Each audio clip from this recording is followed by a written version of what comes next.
and welcome to our special coverage of Russian invasion of Ukraine. I'm Olumide Macaulay. The headlines. Russia's President Vladimir Putin says he's ready for Ukraine talks, but West must stop arms supplies.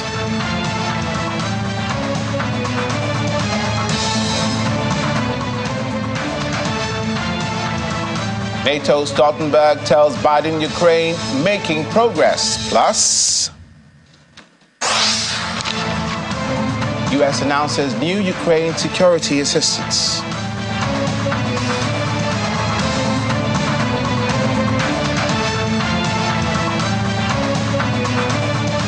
Thank you for joining us this morning. President Vladimir Putin says that Russia is open to peace talks over Ukraine, but that the only way to stop the conflict is for Western countries to end their arms supplies to Kyiv. President Putin also repeated his accusation that the West was seeking to defeat Russia in Ukraine and said that Moscow had its own peace plan for that country.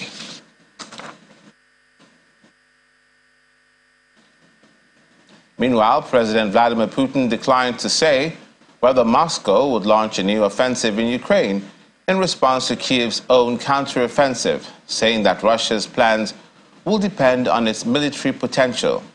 He also said that if necessary, Russia will use weapons with depleted uranium in response to reports that the United States will supply such weapons to Ukraine. The Russian president was speaking during a meeting with Russian war reporters and bloggers.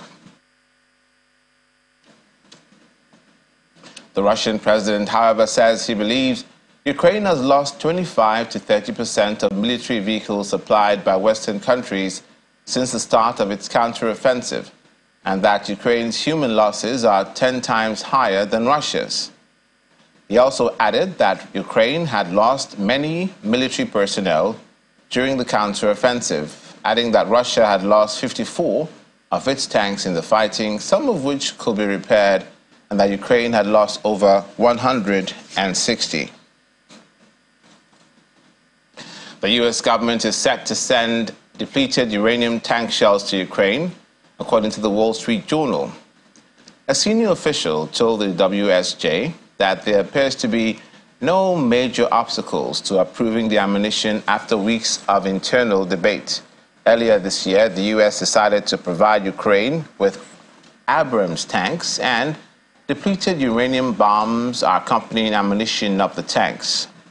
The Pentagon said that the ammunition will be very effective against Russian tanks. In April, an official from Britain's Ministry of Defense confirmed that the UK had provided Ukraine with depleted uranium ammunition for UK-made Challenger 2 tanks. Now, a U.S. National Security Council's coordinator for strategic communication said that at that time that the use of such ammunition has been going on for decades and it's quite normal. Depleted uranium is the main byproduct of uranium enrichment and is a chemically and radiologically toxic heavy metal, according to the United Nations Environment Program. This dense metal is used in munition for its penetrating ability and as a protective material in armored vehicles, it said, noting that air, soil, water, and vegetation could potentially be contaminated and affected by its residues. NATO Secretary General John Stoltenberg met with President Joe Biden in the Oval Office in the White House on Tuesday, telling the U.S. leader that Ukraine was making progress against Russia. He added Ukrainians are making advances and gaining ground in their counteroffensive, but that it was still early days in Kyiv's renewed push against Russia's invasion. Stoltenberg said the NATO alliance was preparing for the leaders' summit in the Lithuanian capital Vilnius, where it was expected to step up further support for Ukraine. Support that we are providing together to Ukraine is now making a difference on the battlefield as we speak. because the offensive is launched and the Ukrainians are making progress, making advances. It's still early days, but what we do know is that the more land the Ukrainians are able to liberate, the stronger hand they will have at the negotiating table. We've strengthened NATO's eastern flank, made it clear that we'll defend every inch of NATO territory. And I say it again, the commitment of the United States to NATO's Article 5 is rock solid. And our summit in Lithuania next month, we're going to be building on that momentum from working to ensure that allies spend enough on defense to 2%, not just as a hype, but that's the bottom line. And that's exactly what we'll do when we meet all the NATO leaders at the summit in Vilnius next month, where we will agree to sustain and step up our support to Ukraine, further strengthen our deterrence and defense, including by a new commitment to invest more in defense. And I expect allies to agree that 2% of GDP for defense has to be a minimum of what allies have to invest in our shared security. And that Putin is making a mistake. He was looking for the Finlandization of NATO. He got the NATOization of Finland, and hopefully Sweden very shortly. And your friendship and leadership has meant a great deal. President Putin must not win this war, because that will not only be a tragedy for the Ukrainians, but also make the world more dangerous. It will send a message to authoritarian leaders all over the world, also in China, that when they use military force, they get what they want. And we will then become more vulnerable. So it's our security interest to support Ukraine.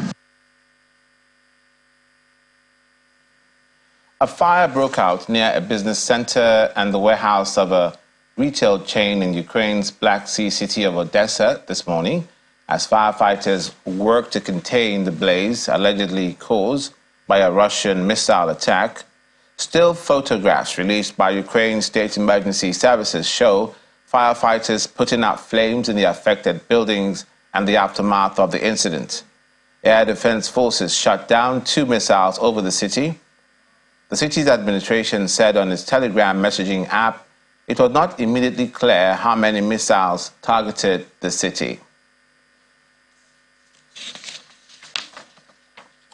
Journalists gained access to the newly liberated Ukrainian village of Neskuchny on Tuesday, confirming that Ukraine's forces have been advancing in the early phase of the counteroffensive against Russia's invasion. Now, the yellow and blue Ukrainian flag was fluttering in the breeze over the ruins of a grocery store where it was placed. Not a single building is unscathed in the village, which is little more than a long line of small houses along a tree-lined road. No villagers will be seen in Neskuchny, which had a population of several hundred before Russia's invasion in February 2022. Now, the hamlet was silent except for the birdsong and crump of artillery fire in the distance. After several months of a major Russian offensive that yielded scant gains, Ukraine began its counter-assault last week. So far, the offensive is still in its early days, with tens of thousands of fresh Ukrainian troops and hundreds of Western armored vehicles yet to be committed to the fight. Слава Україні. 1,5 роки було під окупацією Росії ці землі українські.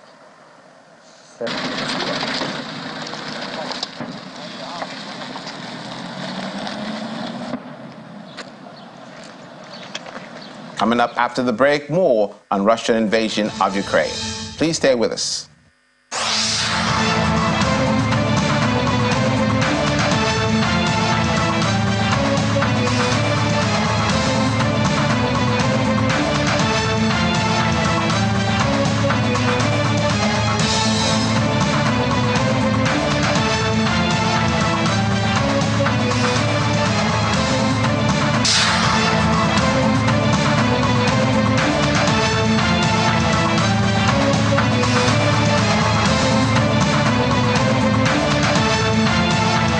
Welcome back to our coverage of Russian invasion of Ukraine.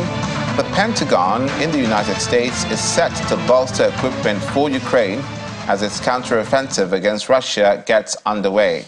Russia, on its part, has had months to prepare several layers of defensive lines, meaning that Ukraine's advance so far does not necessarily amount to a breach through the front. After a week of giving little information about its offensive, Ukraine said it had retaken 7 settlements so far.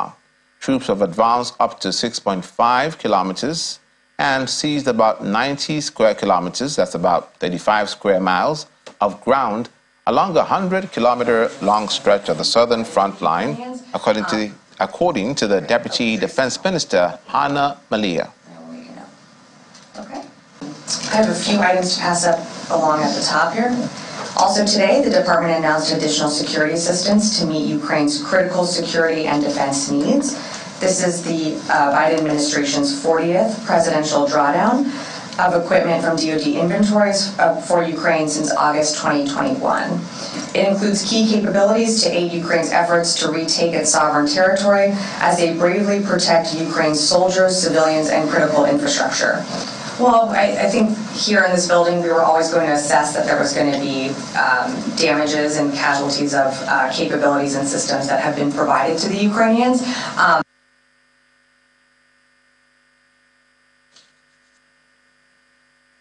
Ukrainians are making advances and gaining ground in their counteroffensive.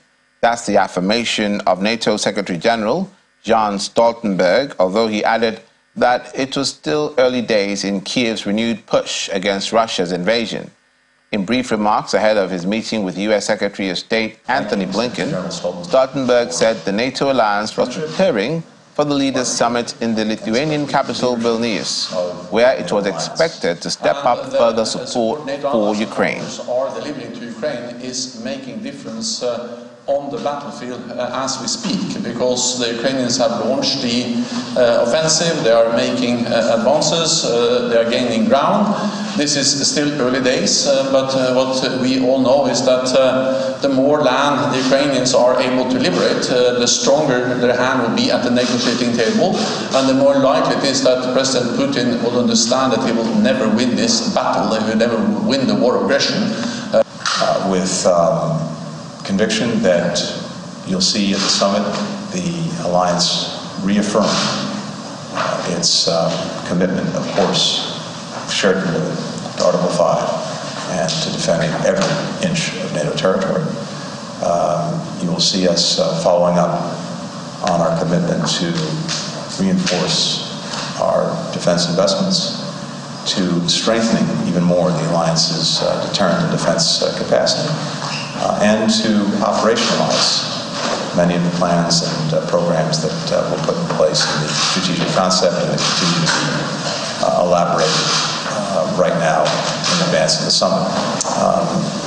I anticipate as well that you'll see a robust package of both political and practical support for Ukraine coming from the summit. We believe as well that it is the time to welcome Sweden as the next member of the alliance after having had an important and I think very appropriate process for succession to address appropriate concerns of other allies. We will strengthen our partnership with the Indo-Pacific partners, and we all, of course, look forward to welcoming Sweden as a full member of the alliance as soon as possible. So once again, Tony, thank you for our friendship, and thank you for everything you do for the alliance. Thank you. Thanks, guys. Thanks, everyone. Meanwhile, a British-led defense alliance of several European countries will strengthen its sharing of tactical intelligence. The group, known as the Joint Expeditionary Force, said on Tuesday. Now, the JEF, comprising Denmark, Estonia, Finland, Iceland, Latvia, Lithuania, the Netherlands, Norway, Sweden, and the UK, also said it will accelerate cooperation to detect possible threats to critical undersea and offshore infrastructure.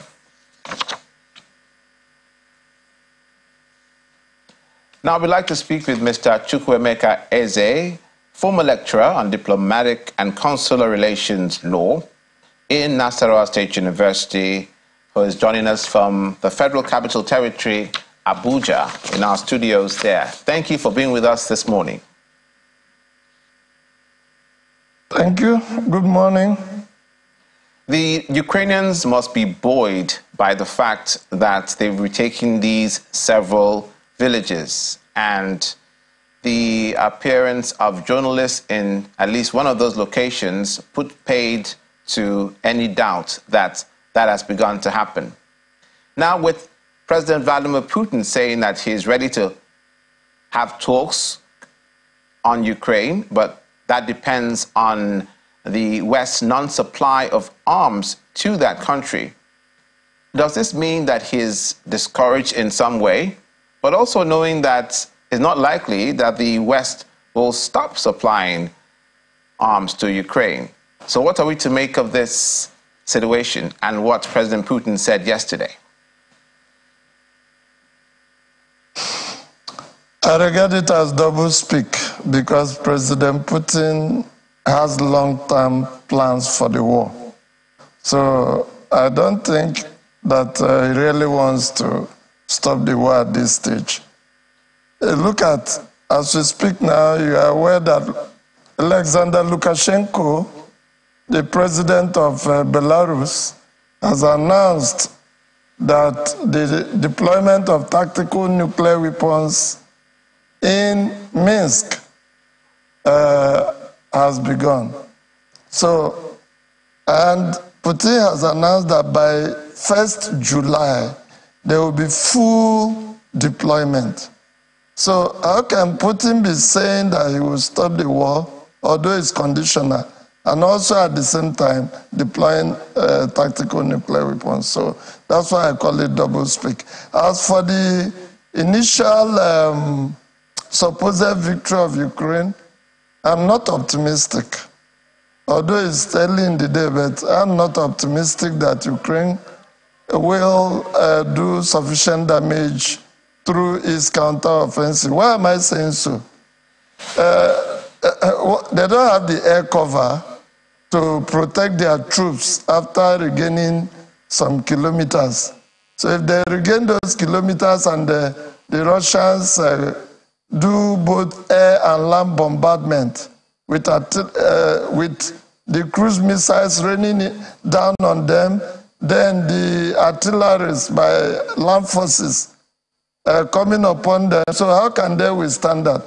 And the F-16s that they would have used to their advantage, they are yet to be supplied. So I don't think Ukraine has an edge in this counteroffensive, though it's too early in the day to judge, but I'm of the opinion that it is not yet uhuru, that Ukraine should not rejoice too early, because besides the reason I have given, look at the type of defenses that the Russians have taken time to create. And again, Putin is considering having a sanity area. That is to say, having a territory of Ukraine that he will declare no-fly zone, and any projectile or object or human being coming within certain kilometers will be shot down. So if he succeeds in doing that, that will take the war to another level. So I don't agree that Ukraine is having the upper hand as we speak today. The Wagner mercenary group leader, Yevgeny Prigozhin, says that he will not bring the mercenaries under the leadership of the Russian Defense Ministry in defiance of Sergei Shoigu's demands. Now, that has the backing of President Vladimir Putin. Since they were the ones that were the principal reason that Bakhmut was taken by the Russians, do you see this as a problem for President Putin? I don't think it's a problem because they will have a way to reconcile it. Wagner will not necessarily go against Russian interests. This is just internal bickering. It's not sufficient to torpedo the progress of the war from the Russian side. So I know, I'm aware that Prigozhin is sounding tough against Shoigu, and but I doubt whether at the end of the day Putin will not call them to a table to reconcile. So I don't see that as a major issue, although it's troubling, but not sufficient enough. The other day, the Wagner group kidnapped a Russian officer, and they reconciled it. So these are usually hiccups in war. War is not tea party. There are bound to be disagreements here and there, but they are not sufficient to deter this Russian advance in this war. So I think it's just a family affair. They will reconcile at the end of the day. Let's stay with Mr. Prigozhin for a moment, just because he's been depended on by President Putin in some of his war plans. Now that it has come to this stage, and Prigozhin has also said that he's not going to allow his men to continue to fight, except he gets the added backing from Russia. Do you think that Russia's plans in any way depend on the mercenaries to a large extent? If the mercenaries give up and say, okay, we're not going to be a part of this conflict anymore, regardless of what the incentives are, does that place Russia on bad footing? I regard some of the things that Prigozhin says as propaganda, and you take it at your own peril. It presents to the outside world as if there is serious rift in the Russian front, but it is substantial propaganda. And Russia will not part ways with Prigozhin. Remember that Mali, Central African Republic, Sudan, Libya are some of the countries where the Wagner Group is playing a key role for Russia. So how can Russia abandon the Wagner Group, or how can the Wagner Group abandon Russia? So that's why I initially called it a family affair. So recall that Prigozhin at the time threatened to leave Bakhmut, that he was not being supplied with weapons. But notwithstanding that threat, a few weeks later he took Bakhmut. So where were the weapons he used in taking over Bakhmut? So don't take his word for what he says 100%. Don't rely completely on it. We are in a state of war there, and definitely not everything said by some of the world leaders should be taken to the bank. But you can take part of it, but not completely. Is there a crisis of support in Putin's homeland because of his use of these mercenaries? We know that there's been much talk in Russia about the death of Russian soldiers, and it's one of the arguments that Prigozhin was making to these mercenaries, some of whom are convicted criminals, that look, you either serve your prison sentence and die in prison, or you come work for us and we'll give you a free pass after you've done your duty. So is Putin trying to strike a delicate balance with getting approval and getting support for this war in Russia? How much of that support from the people of Russia will affect the outcome of this war? Thank you for that question. I think Putin still, as of today, still has maximum support for this war in Russia, especially with the propaganda. Remember, it is not everything you hear here. That's not exactly what the Russian audience hears through or views through their television stations, their radios, or watch online. So as far as the Russians are concerned, they are buying the picture that this is a Western attempt to demarcate Russia, to remove it from being a world power and weaken it. As long as that line continues to sell in Russia, Putin will continue to have the advantage of the majority. Yes, it is clear that a minority is not supporting Russia, and but that minority view or the actions of the minority, like the Free Russian Legion and some other splinter groups, they are not sufficient enough to prevent Russia from advancing in this war. Recall that Russia, like I told you in one of these programs, that Russia in recent memory has lost only one external war, or two, let me count that of Afghanistan. It just pulled out. Russia hardly loses a war, especially this one, that Iran is coming in to supply sufficient drones, and Iran wants to leave a mark with its Shahad drones. So the war is much more than Russia, because Iran wants to bloody the nose of the West, and it's not backing down with its supplies through the Caspian Sea, and Russia holding on to, remember, it's only Kherson, substantial part of Kherson that Russia has lost since it embarked on this war. Is still holding Luhansk, Donetsk, Crimea, even Zaporizhia is still holding it, and the damage to the dams is still causing sufficient damage in Ukraine. Ukraine is not causing similar damage in Russia. So it will get to a point that Russia would have substantially damaged Ukraine, that Ukraine will be deciding to give up the war. So I don't see, as we speak now, sufficient signs to show that Russia has been weakened.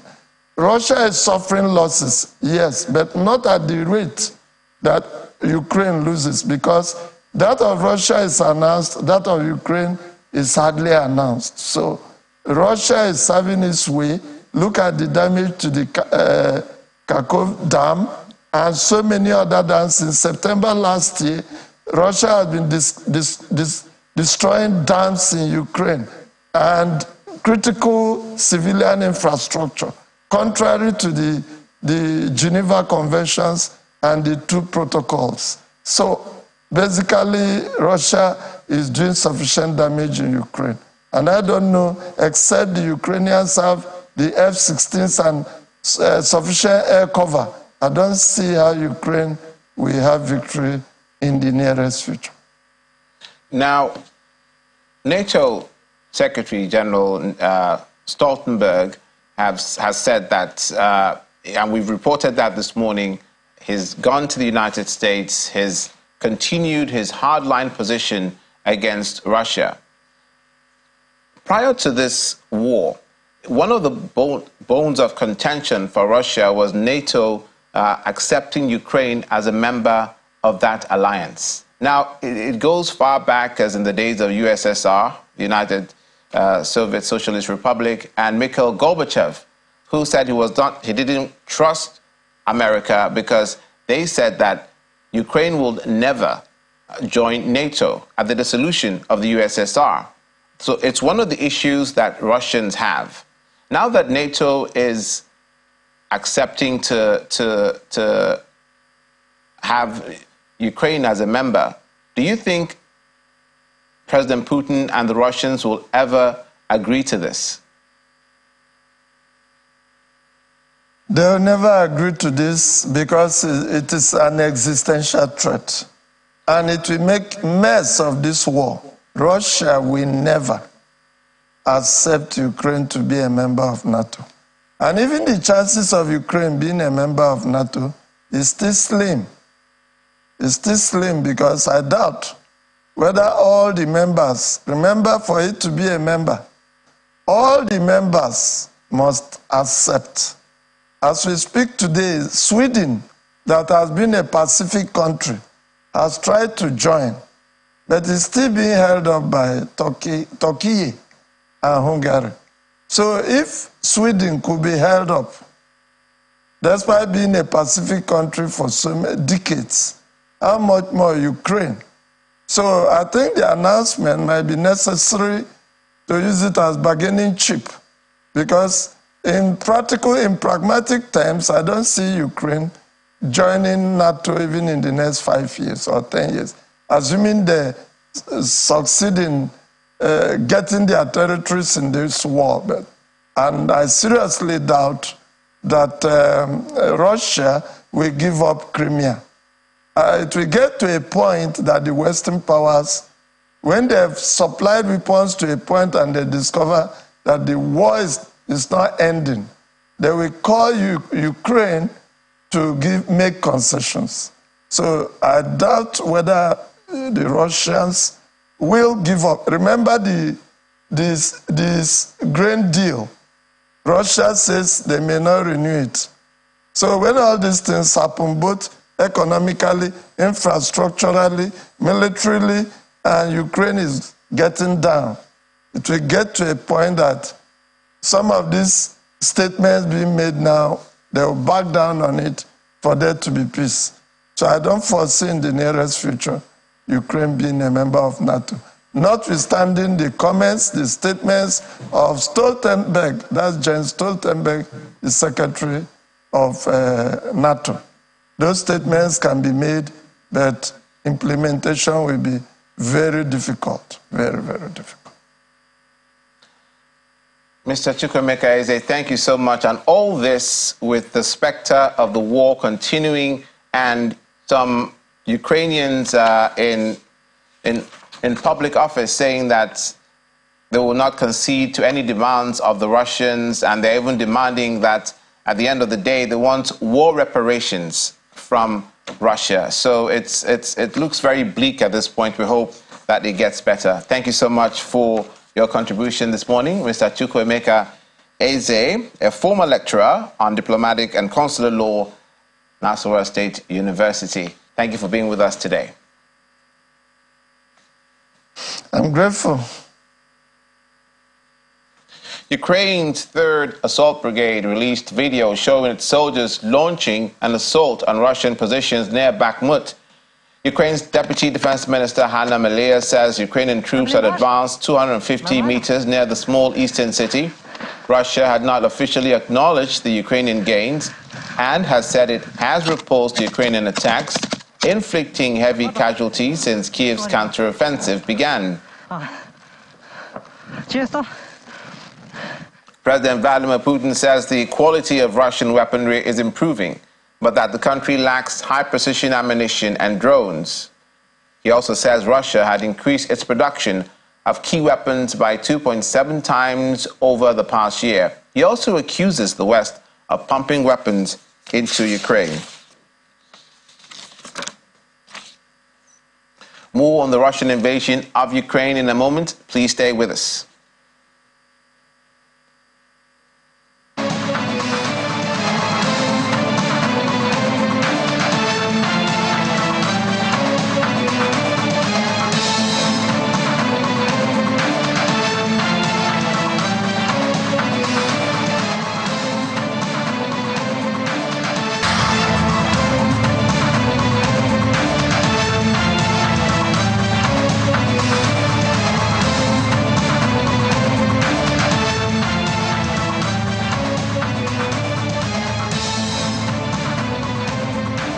Welcome back to our coverage of Russian invasion of Ukraine. We'd like to bring Mr. Yinka Oyeniji on board from the UK, where he's joining us. He's international affairs analyst in East Midlands. Good to have you with us this morning. Morning, Mr. Macaulay. Now, President Putin has said that Ukraine is failing in its counteroffensive and that they've lost more weapons and more equipment than the Russians have. The Ukrainians have said that they are making advances and they've even taken 7 villages, and that's an obvious truth. What is your estimation of how the counteroffensive is doing? All right. So I think that part of waging this war and defending your territory in this war is also propaganda, so that the news that goes around developments and what we make of the assessments may also play a role in getting further support or getting chastised on the international scene. All Russia needs to prove to anybody that it is advancing is to take more villages and get to Kyiv. Russia has been unable to do that over 9 months. I'm What am I? We're well past, since February, we're well past about 18 months at the moment. So it's not about the propaganda where people come in to say that we have taken villages or we are advancing or we are being repelled. If Ukraine has been able to stand tall till now, defending its territories against Russia without Russia even taking over, it was supposed to be a very short exercise. Russia was able, Vladimir Putin was able to convince members of his parliament that it will be a brief military exercise and that Kyiv will fall. Well, it's 18 months and Kyiv hasn't fallen. So it's not about what this counteroffensive is about. As a matter of fact, the counteroffensive is yet to commence in full swing. So I think that the lies coming from Vladimir Putin should not even be considered at all. Okay, if you consider, well, he actually didn't say that they were advancing. He says that the counteroffensive has been repelled by the Russians. The counteroffensive hasn't started. So, I mean, there's no point trying to speculate on that. When it does start, we know that it has started. Why are we anticipating counteroffensive anyway, when we are yet to get additional military weapons that have been promised Ukraine? Why is Russia even bothered about the counteroffensive? If Russia had a plan, it should very well go ahead with its plan. There's absolutely no reason to determine whether a counteroffensive has started or not. Does he have the manpower to continue to prosecute this war? The answer is clear for everybody to see. Is he able to get the entire country behind him in this exercise that has become lonesome? The answer is there for everybody to see. Is he able to rein in the Wagner chief? The answer is there for everybody to see. Is China joining in at this time? The answer is there for everybody to see. So it's not about grandstanding to say that the counteroffensive has been repelled. Ukraine will believe that it has the absolute sovereign right to defend its territory. And as long as they continue to do that, whether it's tagged counteroffensive or it's tagged a repel, it is still protecting their sovereignty, and they continue to amass support all over the world in that direction. John Stoltenberg has said that the counteroffensive has begun. The president of Ukraine has done so, maybe not so many words, but if this pushback from the Ukrainians is not a counteroffensive, then what is? Yeah, so a counteroffensive is when you see the F-16s in action. Ukraine has never been denied arms. While you were interviewing the previous summer lecturer, I started to look at international news again. And I found that as far back as April in 2023, there was a unanimous decision by all NATO members to say they welcome Ukraine. We must understand, when you go into a war, what are your objectives? Are you ticking off the boxes? Once you are able to do that, then it doesn't matter whether people consider it in whatever names they call it. If there's a counteroffensive, then you would know that the counteroffensive has started, because the latest batch of military weaponry that have been signed up for Ukraine are yet to be deployed to use. Granted, I believe that last weekend that some Ukrainian tanks ran into landmines, and then they lost a couple of tanks there. But that's where that ended. We know that Russia does not have manpower anymore, okay, at the front lines to be able to fight the war.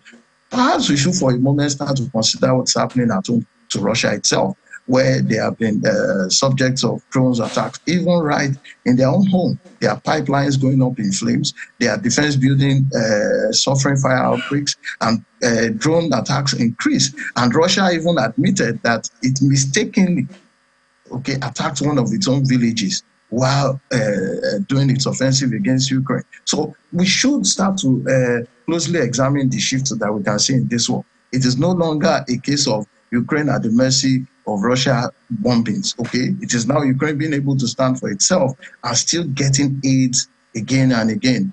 Canada just signed off aids to Ukraine, okay, in cash and with respect to ammunition. How better can Ukraine get support? We saw John Stoltenberg and the Biden meeting. What's your impression of their alliance? So as it is, again, and I would like to start commenting on a notion that we probably may consider a red herring at some point, okay? Even if Ukraine today officially becomes a NATO member, what benefits will it get that it has not gotten in the last 18 months? Okay, so it's left to just sign the instrument to say Ukraine has become a member, but it's got. Well, I beg your pardon. The first benefit they will get is that you can't attack NATO member without facing the full brunt of NATO. In other words, all the NATO countries will have to militarily support that NATO member if you attack NATO. And that's one of the reasons that Stoltenberg was giving, that NATO will not accept a membership from Ukraine until the war was over. They can't bring on board any country that is engaged in military conflict. So they're not getting as much as they will get if they are NATO members. Let me tell you some silent rules of war that people don't talk about. So there's a difference between something being de jure and de facto. Okay? Ukraine continues to receive support, whether it's a NATO member or not. Because you asked the question about the role the United States is playing here. Everybody who manufactures any weapon of note has given permission for those weapons to be used by Ukraine. Nobody wants a world war. That is the reason that Russia is not coming out boldly to lead the onslaught against Ukraine. It is the same reason why the United States is not coming out publicly to say we are leading the defense of Ukraine, because nobody is prepared for a world war. But in actual fact, what else can Ukraine possibly benefit that it is not enjoying at the moment? It's got endless stream of weapons coming in, weapons that it is not buying. It's even getting trade deals that ensures that somehow people are still resident in Ukraine today and that its economy is still standing. Ukraine continues to get support of the countries that matter in the world, whether on the NATO end of things or with respect to other Western powers. So whether we like it or not, with respect to Biden and Stoltenberg meeting, what it just means is that Biden is staying on top of the situation, because it will soon become an electoral issue for him in the United States. And the rest of the world may be thinking that Trump will do a better job of prosecuting the war or the defense of the Ukrainian territory, okay? But Biden needs to show up to say that tacitly and publicly we want to support NATO with respect to also giving unalloyed support to Ukraine. So it is in Biden's interest to show that he has that area of things covered, so that when it does become a major electoral issue down the line, he will be able to tick off the support that has been given to Ukraine as a reason for him being re-elected as the president of the United States. Well over 460 plus days to the war. We hope that the conflict is coming to some sort of conclusion sooner than later. Thank you, Mr. Yinka Oyiniji from the East Midlands, UK, International Affairs Analyst, who joined us from the UK. Thank you for being with us this morning. Thank you.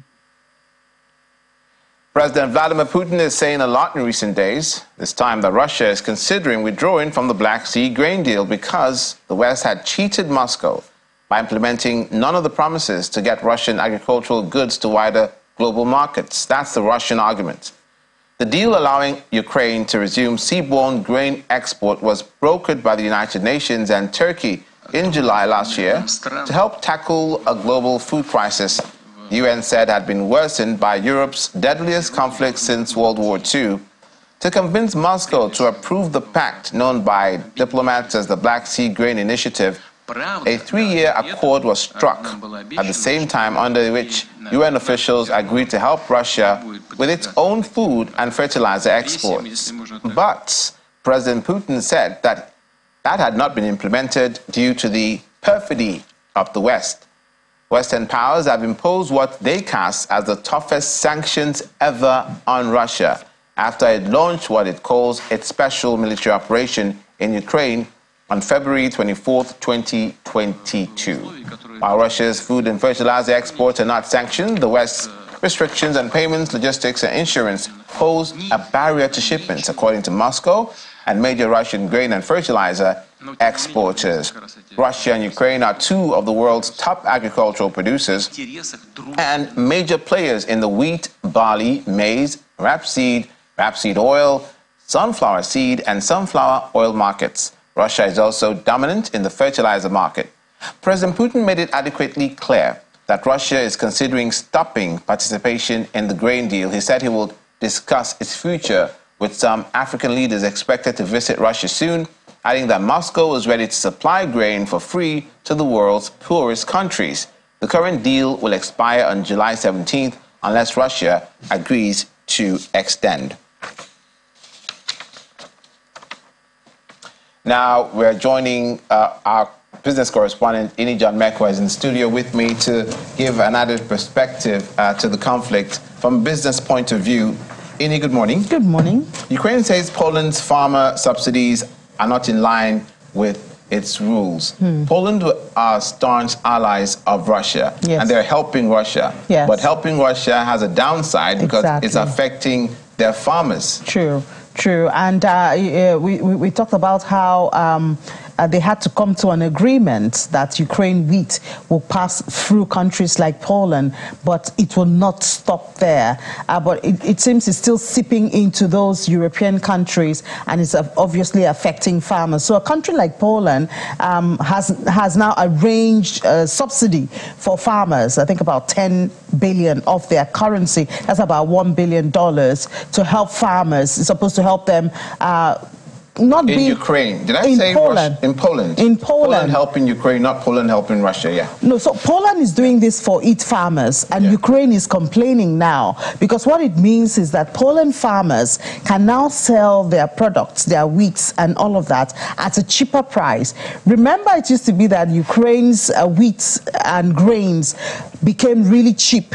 Yes. You know, and so because of that, consumers turned to Ukraine products other than their own, like Poland, since we're talking about Poland, for instance, because the grains from Poland farmers became more expensive than Ukraine. So you saw people demand going to Ukraine. So now the government of Poland has now arranged a subsidy that will help the Poland farmers reduce their prices. So people are turning back to Poland farmers. That's why Ukraine is now complaining, because there's now a glut of grain around there now in Poland and all of that, because there's Ukraine grains, which, I mean, you remember, you just read about the Black Sea grain deal, which, in spite of the fact that it's active at this time, is not as efficient as it used to be, because, as you just read, Russia doesn't seem very confident with it, and so there are some indirect blockages that have stopped the efficiency of it, signing of papers, approving ships, you know, all of that paperwork. So all of that is stalling the movement of ship on the Black Sea. So even though it's still an active deal until 17th of July, but it's not very efficient at this time. So you still have a lot of the Ukrainian grain still stored back and still circulating the European zone. One, of course, is Poland. So there's a lot of that at this time. Getting it out to where it's really needed, countries like Africa, Egypt, and all of that is a problem. It's a common sense thing for the Polish government to do, because they don't want to lose the support of their farmers. The take farmers, food off their table. Farmers had to protest the other time because they weren't getting revenue, and it will affect the country. Don't forget that the Eurozone is now in recession, and it's because of issues like this. Revenue is not coming as much as it used to. There's more competition, more supply than demand when it comes to commodities like the grain. So, I mean, revenue has dropped. Thanks a lot, Ini. Ini John Mekwa, our business correspondent. You can join her on Business Morning after this program, so please do so. And that's where we leave it for today's edition of our coverage of Russian invasion of Ukraine. I'm Olumide Macaulay. Thank you for watching, and have a good day.